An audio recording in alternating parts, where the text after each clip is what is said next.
So we get to have Kyle up again with us today with NeighborLink, as well as a few other bonuses today. Actually, let me grab them.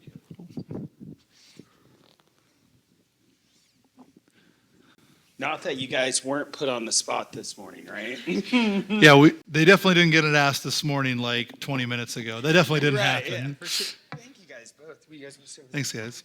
You guys are good. Yep. But yeah, so Kyle's been attending here for a bit now and has shared about NeighborLink before. I was going to ask him to give his elevator testimony, though, very shortly. dangerous topic.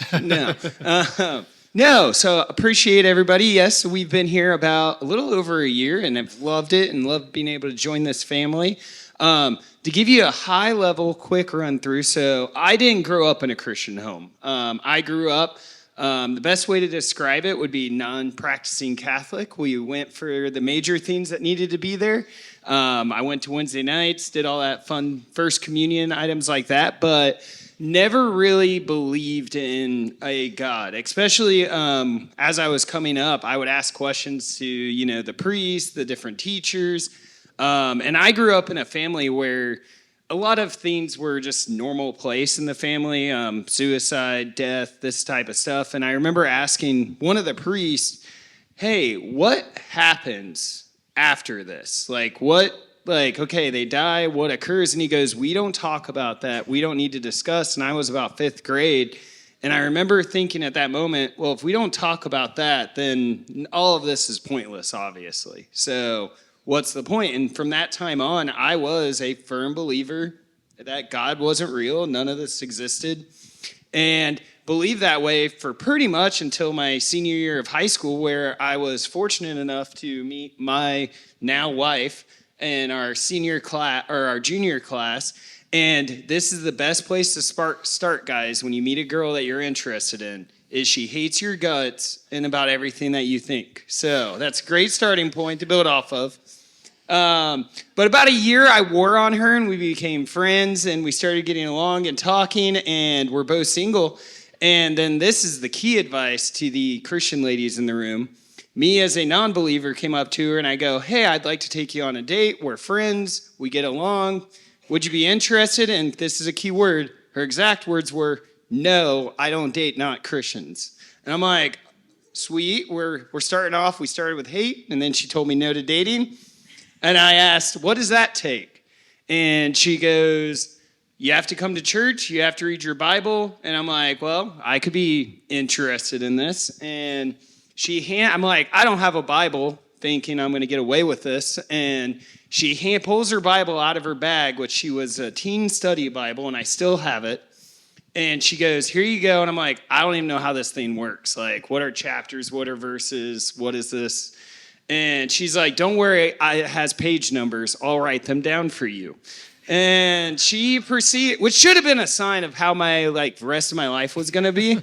But I kept trudging forward, and she would write down page numbers every day that were areas she wanted me to read. And when she did that, I would go home, I would read it, and she was so nice that I couldn't just say I read it. I had to come with questions or thoughts the next day.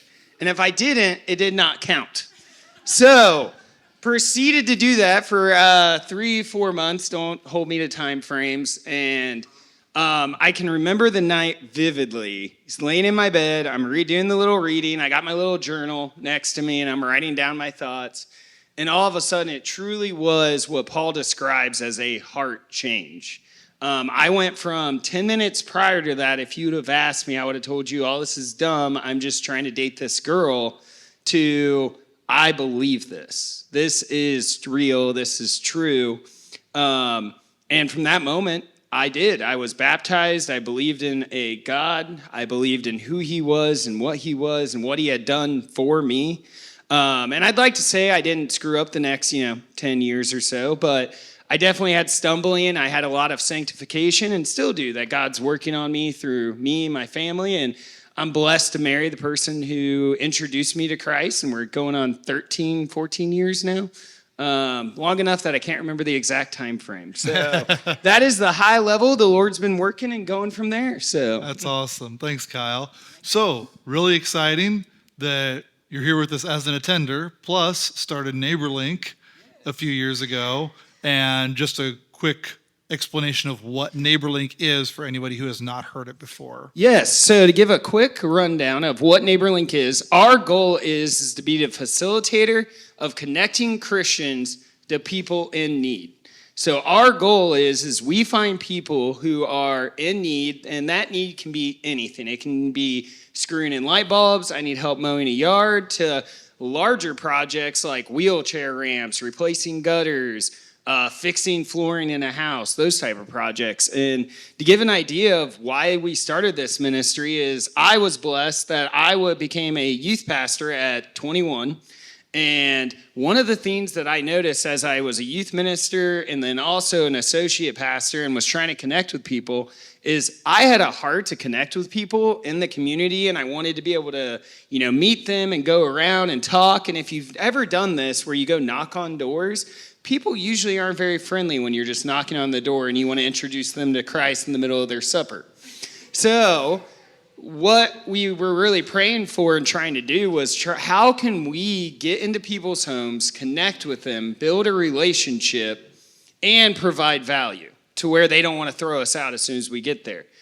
Well, right here is NeighborLink. We were able to create a ministry where people are coming with a need, and then we're able to go and meet that need, but build a relationship with them and introduce them to Christ is our hope. Awesome. Yeah. And this actually started in Fort Wayne not too terribly many years ago, but it's grown.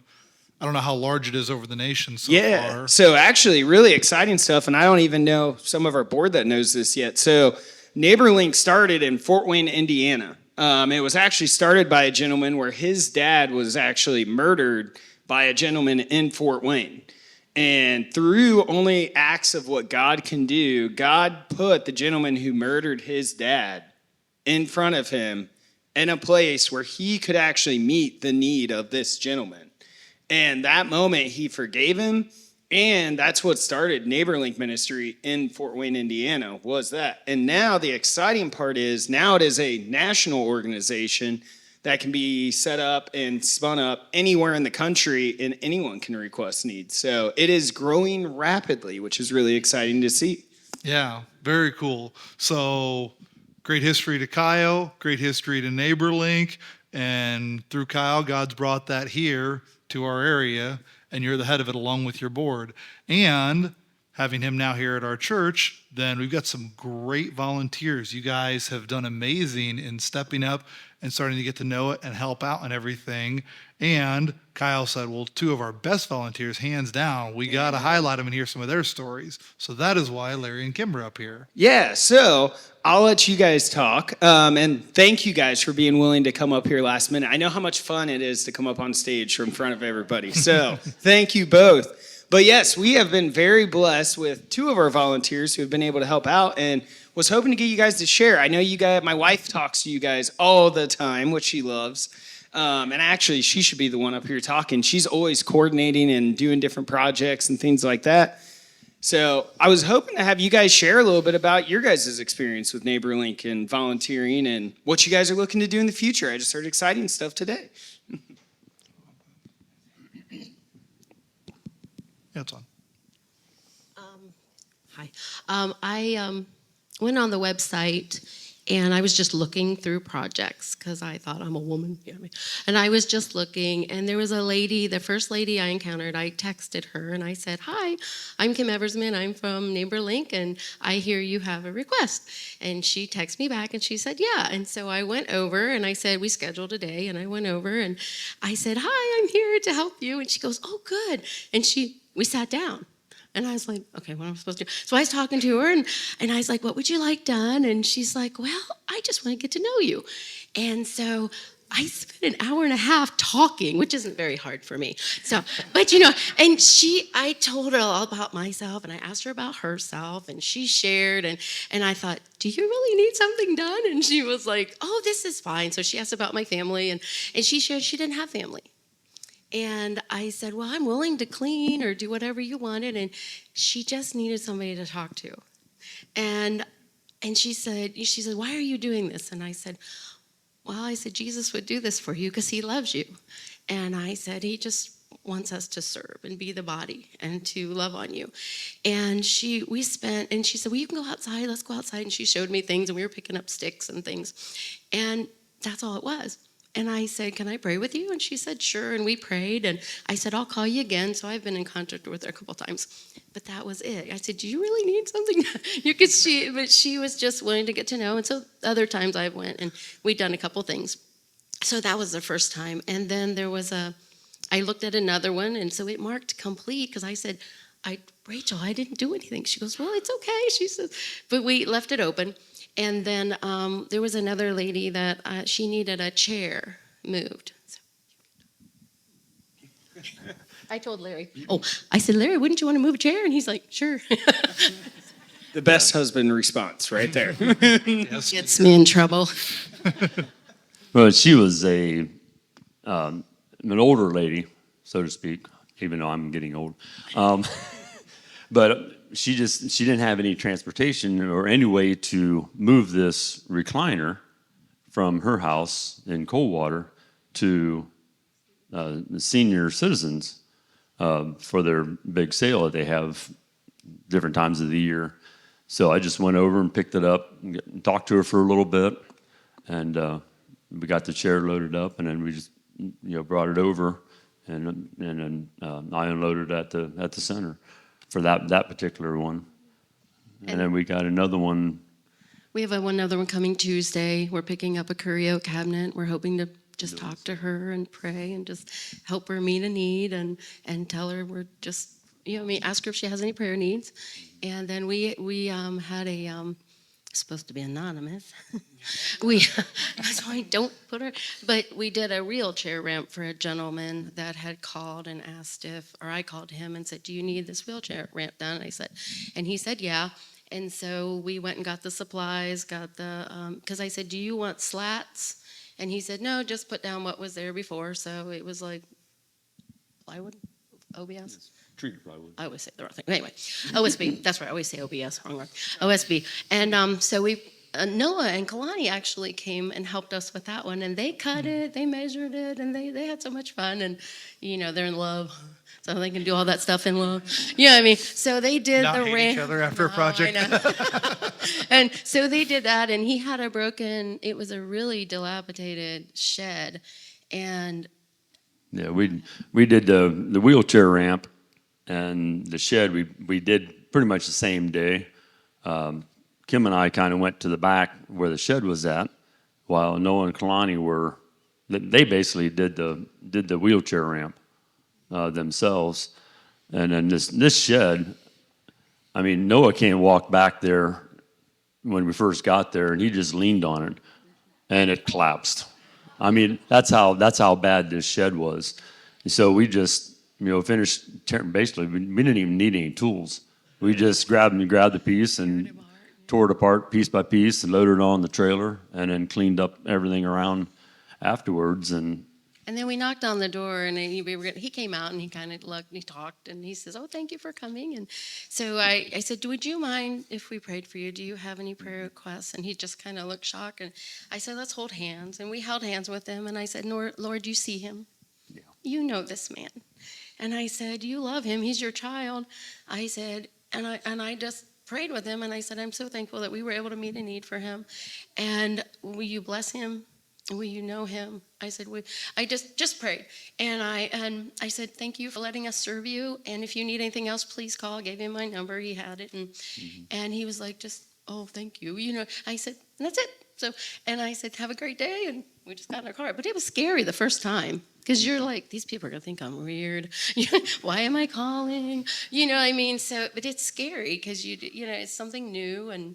But it's nice when you start doing it because it's fun. I enjoy it, and it's nice to meet the people. But I don't know. It's just. I would say almost a warning. It becomes a little bit addictive getting to do it, and you Yes. really start to enjoy it. And it's like, oh yeah, I want to do another one. What's another one? And if you, even if you're not the most physically capable person, we even have a youth group full of young men and women, two young gentlemen sitting right down here who have helped me with several projects, and they are very capable and very willing and enjoy helping. So, and you can see like the combination, kind of like we read in Romans 12, the different parts of the body. It was like you can be a doer maybe and not a talker. You can be a talker, and you can all work together. But it's a good thing. It's a good thing. And you can be a volunteer of your husband. Exactly. You can volunteer family and friends, especially your spouse. It's the best one to volunteer. Some of my favorite projects have been when I'm going to do my construction work. My wife goes, hey, go pick up this couch at this woman's house at this address. It's on your way. And it's actually in Montezuma, not Salina. Those are still blessings and fun. So directions, I mean, it was distances close. And all that.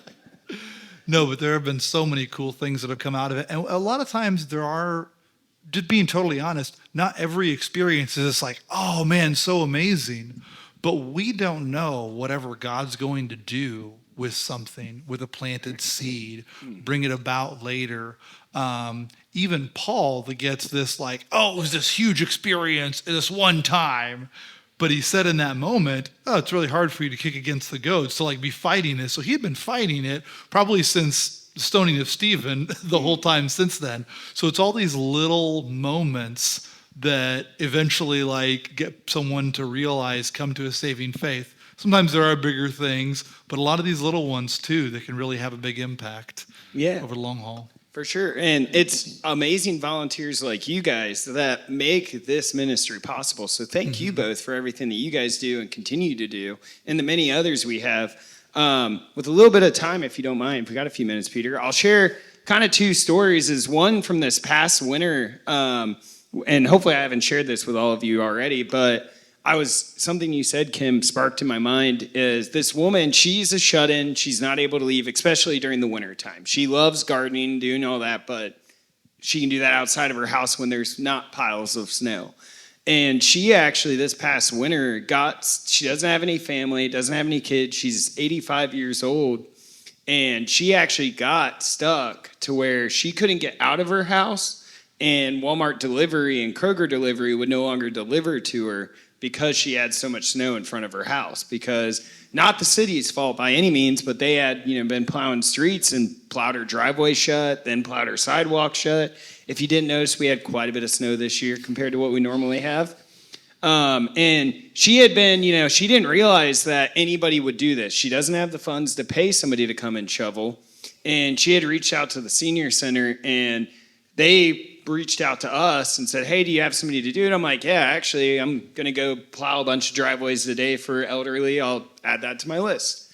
And so I got talking to her, and her exact thing was, her question was something you said, Kim, was she's like, why do you do this? Like, why are you guys giving up your Saturday? Because we had like 8 other youth kids out and about shoveling around that area. And I was like, we do it because this is what we're called to do. This is what God has us doing. And to be honest, and kind of what you said, Peter, is I love that feeling that I get of knowing I just changed somebody's life. And just a simple, I shoveled her driveway, I used a snowblower, but honestly, we had a better conversation than I've had in a long time, just being able to hear about her life and talk to her and spend that time with her. I just can't encourage that piece enough. And the second story, and I'll share with you all because you guys were all a part of it, whether you know it or not. NeighborLink is blessed that we have a lot of amazing people on our board and a lot of different groups. And we have churches like you that have given, that allow, that, I've had some of you come up to me and give me $20 on a Sunday and say, hey, you give this to NeighborLink, use this for a project. And a great story, and I'll have to ask my wife, Rachel, how long did the gentleman who we just repaired his car? Okay, so a gentleman in our area, and he was in his 80s, if I remember correct. Okay, but he was in his 80s. We're going to assume that he was elderly.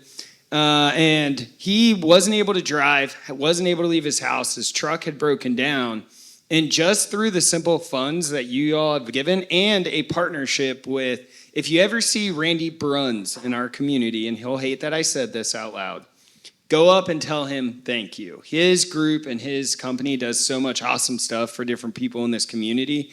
But he actually was willing to take this gentleman's truck, bring it to his mechanics that help with his business and his trucks, take the time.